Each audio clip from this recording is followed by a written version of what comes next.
दोस्तों, स्वागत है आपके अपने YouTube चैनल हिंदी संस्कृत अड्डा में। दोस्तों, कहना चाहूंगा कि लगा दो आग पानी में, जवानी उसे कहते हैं।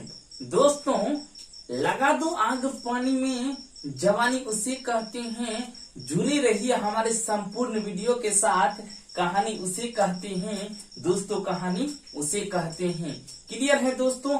आज की जो टॉपिक की चर्चा करने वाले हैं वह टॉपिक का नाम है हिंदी व्याकरण का पहला टॉपिक वर्ण विचार। क्या नाम है दोस्तों? वर्ण विचार। संपूर्ण हिंदी व्याकरण को हम लोग साहित्य के साथ जोड़कर केवल 3 भागों में बांट के चर्चा करेंगे। कितना भाग में दोस्तों? 3 भाग में। इनको समझने के लिए एक बार गौर कीजिएगा कि किसी भी भाषा के 3 मूल आधार होते हैं। कितना दोस्त? 3। पहला वर्ण, दूसरा शब्द, तीसरा वाक्य। यानी किसी भी भाषा या व्याकरण के 3 अंग होते हैं। पहला वर्ण, दूसरा शब्द, तीसरा वाक्य। दोस्तों, वाक्य का निर्माण शब्दों के सार्थक समूह से होता है। किससे होता है? शब्दों के सार्थक समूह से। शब्द का निर्माण वर्णों के सार्थक समूह से होता है, जबकि वर्ण का निर्माण ध्वनि से होता है। किससे होता है दोस्तों? वर्ण का निर्माण ध्वनि से होता है। तो हम लोग इस वीडियो में वर्ण विचार के बारे में चर्चा करने जा रहे हैं। क्लियर है दोस्तों?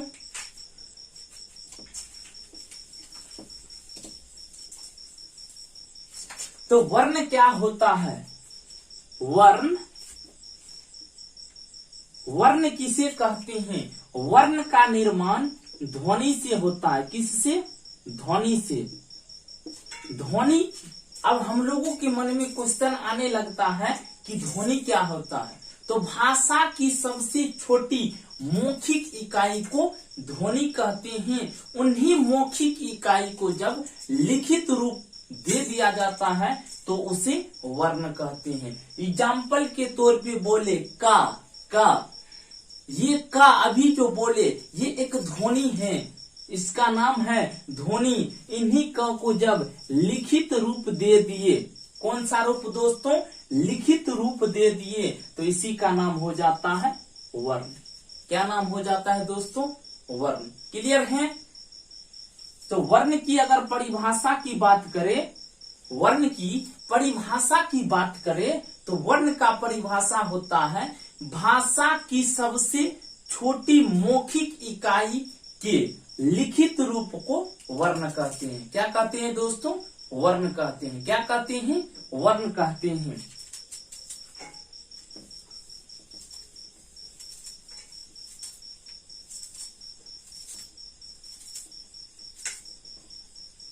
अब इस वर्ण की प्रकार के बारे में जानते हैं कि वर्ण जो है, वर्ण के 2 प्रकार होते हैं। यानी वर्ण 2 प्रकार के होते हैं। पहला स्वर वर्ण, दूसरा व्यंजन वर्ण। दोस्त, यहां से क्वेश्चन, बहुत ही अच्छा क्वेश्चन निकल के आता है कि वर्ण कितनी प्रकार के होते हैं। तो आप लोग जवाब दीजिएगा कि वर्ण 2 प्रकार के होते हैं। कितना प्रकार के दोस्तों? 2 प्रकार के। पहला स्वर वर्ण, दूसरा व्यंजन वर्ण। पहला स्वर वर्ण, दूसरा व्यंजन वर्ण। स्वर का अर्थ होता है स्वतंत्र। क्या अर्थ होता है दोस्तों? स्वतंत्र। व्यंजन का अर्थ होता है स्वतंत्र नहीं। स्वर का अर्थ होता है स्वतंत्र, व्यंजन का अर्थ होता है स्वतंत्र नहीं। क्लियर है दोस्तों? तो यहां से इनकी परिभाषा, स्वतंत्र से ही स्वर की परिभाषा निकल के आती है कि वह वर्ण जिसका उच्चारण स्वतंत्र रूप में होता है। कैसे होता है दोस्तों? स्वतंत्र रूप में होता है तो उसे स्वर वर्ण कहते हैं। उसे स्वर वर्ण कहते हैं। जिन वर्णों का उच्चारण स्वतंत्र रूप में नहीं होता है उसे व्यंजन वर्ण कहते हैं। नोट कीजिए दोस्तों, स्वर वर्ण की परिभाषा यहाँ से निकल के आती है कि जिन वर्णों का उच्चारण स्वतंत्र रूप से होता है तो उसे स्वर वर्ण कहते हैं। जिन वर्णों का उच्चारण स्वतंत्र रूप में नहीं होता है तो उसे व्यंजन वर्ण कहते हैं। कौन सी वर्ण कहते हैं दोस्तों? व्यंजन वर्ण कहते हैं। दूसरी परिभाषा का दूसरा आधार देखा जाए तो स्वर वर्ण की परिभाषा होती है कि वैसा अक्षर जिसका उच्चारण करने में किसी अन्य अक्षरों का सहायता नहीं लिया जाता है। दोस्तों नोट कीजिएगा कि वैसा अक्षर जिसका उच्चारण करने में किसी अन्य अक्षरों की सहायता नहीं लिया जाता है तो उसे स्वर वर्ण कहते हैं। व्यंजन की बात किया जाए तो वैसा अक्षर जिसका उच्चारण करने में किसी अन्य वर्ण की सहायता ली जाती है तो उसे व्यंजन वर्ण कहते हैं। आइए दोस्तों एग्जाम्पल से दोनों के बीच अंतर समझते हैं। पहला एग्जाम्पल लिए आ, इस साइड एक एग्जाम्पल लिए का। आप ही लोग बताइए, जब आ का उच्चारण किया आ तो इसमें कोई अन्य वर्ण की सहायता नहीं लेना पड़ा तो ये वर्ण क्या होगा? स्वर वर्ण। जब का उच्चारण किए का तो क में हमको पता चला कि क में आ छुपल है। क्या छुपा हुआ है दोस्तों? अ छुपा हुआ है। क्या छुपा हुआ है? अ छुपा हुआ है। यानी कहा जाए कि इन क का उच्चारण खुद से नहीं बल्कि आ की मदद से उच्चारण हुआ है, इसीलिए इस क वर्ण को व्यंजन वर्ण कहते हैं। कौन सी वर्ण कहते हैं दोस्तों? व्यंजन वर्ण कहते हैं। स्वर और व्यंजन में अंतर समझ में आया? स्वर वर्ण और व्यंजन वर्ण की परिभाषा समझ में सबको आया? दोस्तों नोट कीजिएगा, कॉपी कीजिए, हम अगली टॉपिक की बात करते हैं। दोस्तों अगला टॉपिक निकल के आता है कि स्वर वर्ण के प्रकार। कौन सी दोस्तों? स्वर वर्ण के प्रकार। यानी स्वर वर्ण को कई आधारों पर बांटा जा सकता है। क्लियर? हम हर एक आधारों को बारीकी से चर्चा करेंगे। पहला स्वर वर्ण का आधार होता है कि उच्चारण में लगे समय के आधार पर, यानी वर्णों की उच्चारण में लगे समय के आधार पर स्वर वर्ण को 3 भागों में बांटा गया है। कितना भागों में दोस्तों? 3 भागों में। उच्चारण में लगे समय के आधार पर यानी मात्रा के आधार पर स्वर वर्ण को 3 भागों में बांटा गया है। कितना भाग में दोस्तों? 3 भाग में। पहला का क्या नाम है? ह्रस्व स्वर, दूसरा दीर्घ स्वर, तीसरा पुलुत स्वर। यहाँ से बहुत सारे क्वेश्चन आते हैं। सीटेट की एग्जाम में पूछ दिया जाता है कि लघु स्वर निम्न में से कौन से हैं। दोस्तों बारीकी से समझिए, एक एक पॉइंट्स को समझाएंगे। डाउट हो कमेंट कीजिए दोस्तों। पहला का क्या नाम है? ह्रस्व स्वर। ह्रस्व स्वर का ही दूसरा नाम है लघु स्वर। क्या नाम है दोस्तों? लघु स्वर। ह्रस्व का ही अगला नाम है छोटा स्वर। क्या नाम होता है दोस्तों? छोटा स्वर। ह्रस्व स्वर का ही अगला नाम होता है एक मात्रिक स्वर। ह्रस्व स्वर को ही एक मात्रिक स्वर कहते हैं। ह्रस्व स्वर को ही मूल स्वर कहते हैं। दोस्तों ये सभी ह्रस्व स्वर की अलग अलग नाम हैं, जिसमें ह्रस्व स्वर का दूसरा नाम लघु, छोटा, एक मात्रिक और मूल स्वर है। क्लियर है दोस्तों? दूसरा आता है दीर्घ स्वर। कौन सी स्वर? दीर्घ स्वर। दीर्घ स्वर का ही दूसरा नाम गुरु स्वर होता है। क्या होता है दोस्तों? गुरु स्वर, यानी दीर्घ स्वर का ही दूसरा नाम गुरु स्वर है। दीर्घ स्वर का ही दूसरा नाम बड़ा स्वर है। दीर्घ स्वर का ही नाम द्विमात्रिक स्वर कहते हैं दोस्तों। दीर्घ स्वर को ही संधि स्वर कहते हैं। कौन से स्वर कहते हैं? संधि स्वर कहते हैं। अगला तीसरा प्रकार है पुलुत स्वर। कौन से स्वर दोस्तों? पुलुत स्वर। अब तीनों पर बारीकी से बात करेंगे। आप लोग परिभाषा कारण सहित नोट कीजिएगा। हम बता दे रहे हैं, बहुत सारे टॉपिक लिख के नहीं बताया जाता है दोस्तों, उनको मौखिक रूप से बताया जाता है। हम इन सभी टॉपिकों को मौखिक रूप से आप सभी के बीच बताएंगे। आप नोट करते चलिएगा कि उच्चारण में लगे समय के आधार पे क्वेश्चन आता है कि उच्चारण में लगे समय के आधार पर स्वर वर्ण को कितनी भागों में बांटा गया है। तो दोस्तों कितने भागों में? 3 भागों में। कितने भागों में? 3 भागों में। पहला ह्रस्व स्वर, दूसरा दीर्घ स्वर, तीसरा पुलुत स्वर। क्लियर है दोस्तों? अब यहाँ से क्वेश्चन आता है कि लघु स्वर किसे कहते हैं? यानी ह्रस्व स्वर को ही लघु स्वर कहते हैं। गुरु स्वर किसे कहते हैं? दीर्घ स्वर को ही गुरु स्वर कहते हैं। पुलुत स्वर। क्लियर है दोस्तों?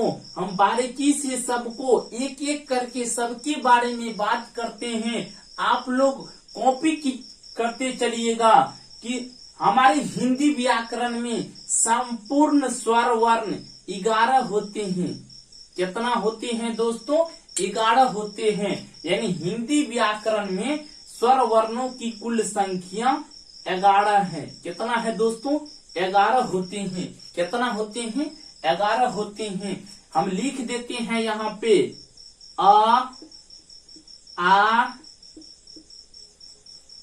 हर्ष ई, दीर्घ ई, हर्ष उ, दीर्घ उ, री,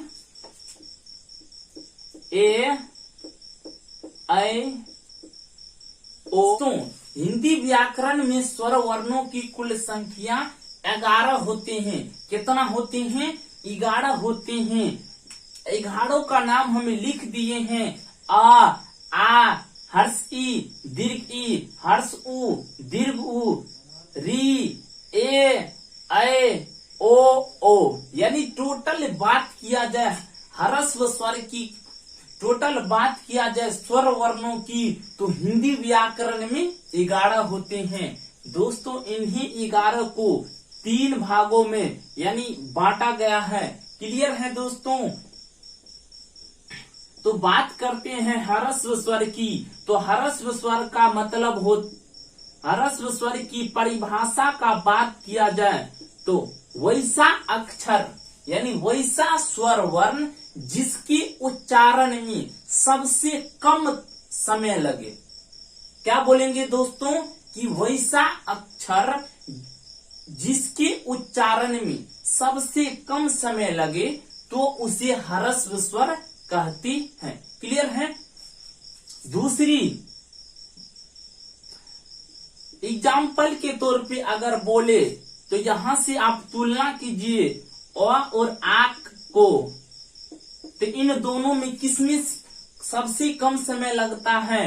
तो इसको बोले अ, इसको बोले आ, यानी आप लोगों को पता चल गया कि इस अ में सबसे कम समय लगा, अर्थात ये ह्रस्व स्वर है। इसको हटा देंगे। दोस्तों इस दोनों में तुलना कीजिए तो आपको पता चलेगा कि हर्ष ई में कम समय लगता है एवं दीर्घ ई में ज्यादा, तो ह्रस्व ई को निकाल लिए। फिर इन दोनों पे तुलना किए तो पता चला कि ये छोटा है, इनको लिख दिए। दोस्तों इसके बाद ये री, छोटी री, यानी ह्रस्व स्वर की अगर बात किया जाए हिंदी व्याकरण में तो ह्रस्व स्वर की कुल संख्या 4 होते हैं। कितना होते हैं दोस्तों? 4 होते हैं। अ, हर्ष ई, हर्ष उ, री। क्लियर है दोस्तों? ह्रस्व स्वर की संख्या कितना होता है? तो 4 होते हैं। हिंदी व्याकरण में ह्रस्व स्वर की कुल संख्या 4 होते हैं। हम बात करते हैं दीर्घ स्वर की। दीर्घ स्वर का परिभाषा होता है दोस्तों कि वैसा स्वर वर्ण जिसके उच्चारण में ह्रस्व स्वर की अपेक्षा अधिक समय लगे उसे दीर्घ स्वर कहते हैं, उसे गुरु स्वर कहते हैं, उसे द्विमात्रिक स्वर कहते हैं, उसे संधि स्वर कहते हैं। क्लियर है दोस्तों? तो इसमें आप चूज कीजिए। तो इसमें आ जाएगा आ, दीर्घ ई, दीर्घ उ, ए, ऐ, ओ, औ। यानी टोटल दीर्घ स्वर की बात किया जाए, टोटल दीर्घ स्वर की बात किया जाए हिंदी व्याकरण में तो 7 होते हैं। कितना होते हैं दोस्तों? 7 होते हैं। यानी मूल रूप में देखा जाए तो स्वर वर्ण को 2 भाग में बांटा गया है। कितना भाग में? 2 भाग में। ह्रस्व स्वर, दूसरा दीर्घ स्वर। ह्रस्व स्वर की कुल संख्या 4, दीर्घ स्वर की कुल संख्या 7, यानी टोटल मिला के ह्रस्व स्वर की कुल संख्या 11 हुआ। दोस्तों क्लियर है? यहाँ तक की पॉइंट्स क्लियर हैं? कॉपी कीजिए। हम अगली टॉपिक की बात करते हैं।